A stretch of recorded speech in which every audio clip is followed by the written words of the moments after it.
ODI সিরিজে 2-1 হারার পর প্রথম টি-20 ম্যাচে 48 রানের জয়। শুধুমাত্র তাই নয়, এই জয়ে ভারতীয় ক্রিকেটকে অক্সিজেন দিয়েছে। যখন বলা হচ্ছিল স্টেডিয়াম পুরো ঝুমেগা, এরকম একটা অপশান দেখা যাচ্ছে। টিম হোটেলে দারুণ উন্মাদনা, কেক কেটে সেলিব্রেশন হচ্ছে, জাম কাট বলা যেতে পারে।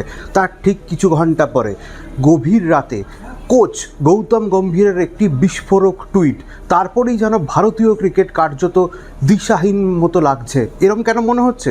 কারণ যে কথাটা বলা হচ্ছে বা যে ইঙ্গিত তিনি দিয়েছেন, মনে করা হচ্ছে ভারতীয় ক্রিকেটে কি গৃহযুদ্ধ চলছে।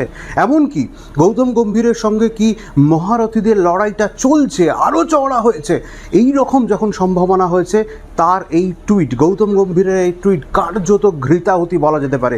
কেন হলো আরেকটু এক্সপ্লেন করা দরকার। সেটা হচ্ছে শশী থারুর একটি টুইট করেছিলেন। সেই টুইটে কী বলেছিলেন গৌতম গম্ভীরের সঙ্গে একটি ছবি দিয়ে? সেখানে তিনি বলেছিলেন, নাগপুরে আমার পুরনো বন্ধু গৌতম গম্ভীরের সঙ্গে বেশ খানিকটা কথা হলো। এই লোকটাকে প্রধানমন্ত্রী নরেন্দ্র মোদীর পর দেশের সবচেয়ে কঠিন চাকরিটা করতে হচ্ছে। প্রতি মুহূর্তে লক্ষ লক্ষ মানুষ ওকে কটাক্ষ করে, কিন্তু ও নীরবে শান্তভাবে একাগ্রতার সঙ্গে কাজটা করে যায়। ওর নেতৃত্বে এবং একাগ্রতার জন্য প্রশংসা প্রাপ্য। অর্থাৎ এই টুইটের পর গৌতম গম্ভীর শশী থারুরকে ধন্যবাদ দিয়ে আরও একটি রিটুইট করেন।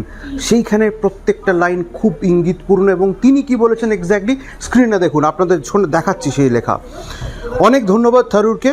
সব বিতর্ক শেষ হওয়ার পর কোচের অসীম ক্ষমতা নিয়ে যুক্তি এবং সত্যিটা প্রকাশ্যে আসবে। ততদিন আমাকে যেভাবে নিজেদের লোকেদের বিরুদ্ধে লড়িয়ে দেওয়া হচ্ছে, যারা কিনা নিজেদের জায়গায় সেরা, সেটাই আমি উপভোগ করছি। খুব ইন্টারেস্টিং। সেটা হচ্ছে নিজেদের লোকেদের বিরুদ্ধে লড়িয়ে দেওয়া হচ্ছে, অর্থাৎ যে বিষয়টা নেই, নাম না করে কার্যত রোকোর বিরুদ্ধে কি তিনি ক্ষোভ উদ্রেকে দিলেন। এবং যে কারণে বারবার বলা হচ্ছে মহারথীরা, কোট আনকোট শব্দটা, অর্থাৎ ভারতীয় ড্রেসিং রুমে মহারথী বলতে এখনও পর্যন্ত কিন্তু দুজনকেই বোঝানো হয়, বিরাট কোহলি এবং রোহিত শর্মা। তার সঙ্গে কি আদৌ বনি বলা হচ্ছে না গৌতম গম্ভীরের?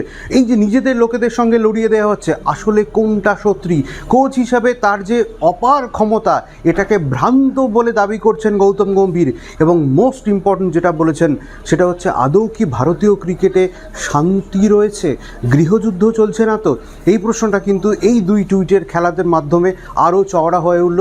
এখন দেখার রোকো, অর্থাৎ আবার ওডিআই সিরিজে বিরাট কোহলি রোহিত শর্মা ফিরলে কীরকম পরিস্থিতি হয়। বলা বাহুল্য যে এই মুহূর্তে তথৈবচ অবস্থা ওডিআই ক্রিকেটে। ভারতীয় যেভাবে হারছে ভারতীয় টিম গৌতম গম্ভীরের কোচিংয়ে, টেস্টে তো না বলাই ভালো, তবে এখন যেটা রান করছে সেটা হচ্ছে টি-20 ক্রিকেট। সেখানে দারুণ পারফর্ম করছে ভারত। টি-20 বিশ্বকাপ এই বছর ফেব্রুয়ারি, 7ই ফেব্রুয়ারি থেকে। সেখানে সেলিব্রেশনের জায়গায় গৌতম গম্ভীরের এই রকম একটা টুইট কার্যত ভারতীয় ক্রিকেটে কি চলছে যেন একটা স্পষ্ট ইঙ্গিত পাওয়া গেল। আপাতত এখানেই শেষ করছি। আপনারা দেখতে থাকুন কলকাতা টিভি, রাত দিন 7 দিন।